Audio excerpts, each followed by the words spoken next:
Welcome back to my channel Mou blogs. তোমরা কেমন আছো সবাই? আশা করি ভালো আছো, আমিও ভালো আছি। তো সকালটা শুরু করা যাক। তো সকাল সকাল ঘরটা তো ঝাড় দিতে চলে এসেছি। তো ঘরটা আমার ওই ঘরের ঝাড় দেওয়া হয়ে গেছে, আর এই ঘরে এসছি ঘরটা একটু পরিষ্কার করতে, কারণ 2 দিন ধরে বাবা এই ঘরে ঘুমোচ্ছে না। বাবার যেহেতু শরীর খারাপ, তার জন্য বাবাকে একা একে এই ঘরে শুতে দেওয়া হচ্ছে না, যেহেতু বাবার একটু শরীর খারাপ তার জন্য। আর বাবা এখন ঘরেই শয়। তো এই ঘরটা 2 দিন ধরে ওইভাবেই পড়ে আছে, তাই আমি ভাবছিলাম যে ঘরটা একটু পরিষ্কার করে দেওয়া যাক।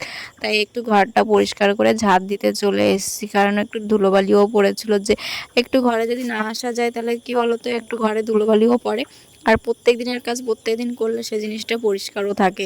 তো এই ঘরটা 2 দিন ধরে আমি ইচ্ছা করেই আসছি না, তো তার জন্য ধুলোবালি একটু বেশিই পড়ে গেছে।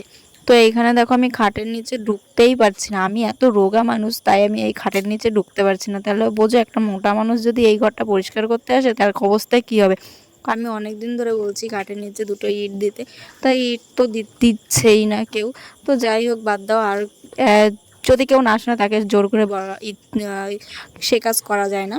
তো আমি কষ্টে মষ্টে ঘরটা ভালো করে পরিষ্কার করে নিয়েছি, আর এইখানে এসেছি তারপরে হচ্ছে থালা বাসন ধুতে, যেহেতু থালা বাসন ধোয়াই থাকে রাত্রিবেলা, আর শুধু হাঁড়িটাই ছিল। হাঁড়িটা পরিষ্কার করে আমি এখন ভাত বসাবো, আর এখানে তার জন্য পরিষ্কার করে নিচ্ছি, মানে ধুয়ে নিচ্ছি হাঁড়িটা। তা ভাতটা তো বসাতে হবে, তার জন্য সকালবেলা রান্না বান্না থাকে, সংসারে অনেক কাজ তোমরা তো জানো। আর সব থেকে বেশি জানে হচ্ছে মেয়েরা।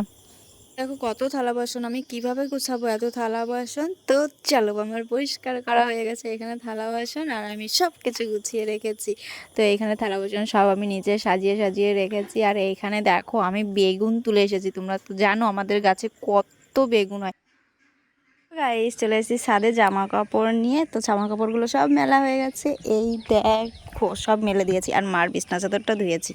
আর কালকে তো বৃষ্টি হয়েছিল, বৃষ্টি হওয়ার পরে যে এত রৌদ্র উঠবে ভাবতেই পারিনি, প্রচুর পরিমাণে রৌদ্র উঠেছে। আর এই দেখো সবগুলো ধুয়ে দিয়েছি, আর ছেলে গেছে টিউশনিতে। তো চলো আমরা এখন নিচে যাই, মেলা হয়ে গেছে।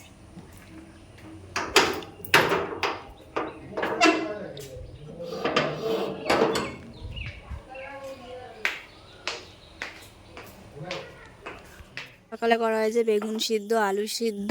ভাবছিলাম যদি শুধু বেগুন আর আলু সিদ্ধই করা হবে, কিন্তু তারপরে দেখলাম কতগুলো পটল রয়েছে, সেগুলো না শুকিয়ে যাচ্ছে। তারপরে আবার সেইগুলোকে ভালো করে কেটে সঙ্গে সঙ্গে ভাজতে শুরু করলাম। এবার সবাই চেঁচাচ্ছে যে ভাত খাবে।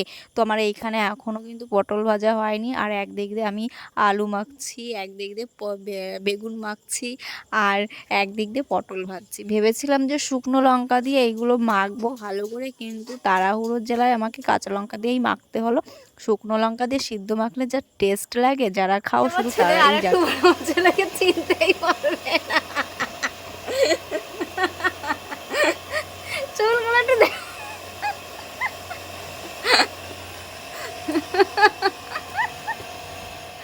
রান্না হয়েছে মাছের ঝোল, পাট শাক ভাজা, আর হচ্ছে এখানে হেলেঞ্চ শাকের তরকারি। তো হেলেঞ্চ শাক কিন্তু আমাদের বাড়িতেই হয়েছে, তো তোমাদের একদিনকে দেখাবো। আমাদের বাড়িতে কলপাড়ে মা লাগিয়েছে, তো সেগুলো খুব সুন্দর হয়েছে দেখতে। তো আমার রান্না বান্না তো সব কমপ্লিট হয়ে গেছে, আর আমি এখন স্নান করে এসেছি, আর বাড়ির সবার কিন্তু খাওয়া দাওয়া কমপ্লিট। আজকে শুধু আমি একাই বাকি আছি, কারণ কি বলতো, আমি আজকে বাথরুমগুলো পরিষ্কার করছিলাম। তো প্রায় বাথরুম পরিষ্কার করা হয়, সেটা তোমাদের দেখানো হয় না। তো একদিন তোমাদের সব কিছু দেখিয়ে দেবো। তো আমার বাথরুমটা অনেক বড়, ওইটা পরিষ্কার করতে অনেকটাই সময় লাগে। তো বাথরুমে সাদা পাথর লাগানো, তার জন্য আরও বেশি নোংরা হয়, আরও বেশি নোংরা হয় আমার ছেলের জন্য। ও কাদা পায়ে, নোংরা পায়ে পুরো ঢুকে যায় বাথরুমে।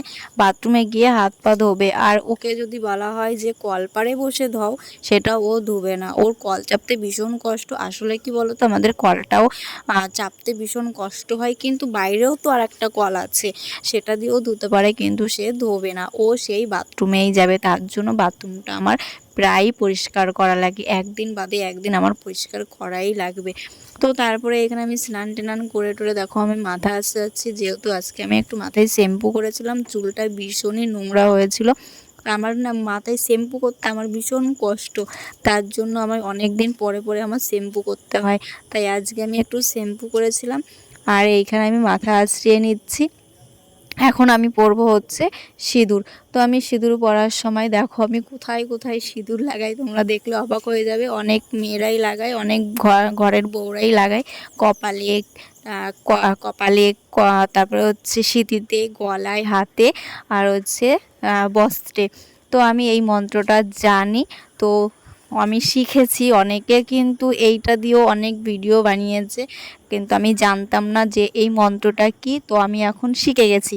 আর এইখানে দেখো বিকেলবেলা ঘুম থেকে উঠে আমি জামা কাপড় গুছিয়ে রাখছি, যেহেতু দিদিমা জামা কাপড়গুলো এনে রেখেছিল দুপুরবেলা, সেইগুলো আর ভাজানো হয়নি, কারণ আমার স্নান করতে করতে দেরি হয়ে গেছিলো আর শরীরটাও চলছিল না, তাই ভাবছিলাম যে একটু ঘুমিয়ে নিই তারপরে করব। তারপরে জামা কাপড় ভাজিয়ে তো চলে এসছে এখানে জল তুলতে। এখানে দেখি জল এসছে, তাই কলসিতে একটু জল ভরে নিলাম, আর দিদিমা সেই জল বোতলে দিদিমা জল ভরেছে। আর এইখানে দেখো আজকে সূর্য কোথা দিয়ে উঠেছিল কে জানে। আজকে আমার ছেলে খুব তাড়াতাড়ি বই নিয়ে বসেছে। আমার বাবা বই পড়ছে। আজকে সূর্য কোন দিক দিয়ে উঠছে বাবা? তুমি প্রত্যেকদিন বই পড়ো? কালকে সকালে পড়া আছে? কালকে সকালে পড়া? কালকে তো শুক্রবার। এই কালকে শুক্রবার না, কালকে তো শনিবার, পড়া আছে তো কালকে সকালবেলা। ওর জন্য বই নিয়ে বসছে তাড়াতাড়ি। রাত্রিবেলা আবার চলে এসেছি ডিম রান্না করতে, কারণ মাছ আজকে কম ছিল, যেহেতু আগের দিনের মাছ। আমি গুনে গুনে ছ পিস মাছই রেখেছিলাম, তো মাছটা বেশি ছিল তার জন্য 6 পিস মাছ রেখে দিয়েছিলাম আমাদের 6 জনের জন্য। তো রাত্রিবেলা কম পড়েছে বলে মা বললো তো এই 5টা ডিম রান্না করো, কারণ দিদিমা ডিম খায় না। দিদিমার জন্য একটা মাছ আছে, তো সেই মাছটা দিদিমাকে দেওয়া হবে। আর রাত্রিবেলা দেখো আমি মশারি টানাতে চলে এসেছি, কারণ এখন আমরা ঘুমিয়ে পড়বো। তো চলো ভিডিওটা আর বড় করছি না। ভিডিওটা যদি ভালো লাগে like comment share and subscribe করে দিও। যারা ফেসবুক থেকে দেখছো তারা ফলো করে নিও। আর সবাই ভালো থেকো, সুস্থ থেকো, আর নেক্সট ভিডিওর জন্য অপেক্ষা করো। চলো টাটা।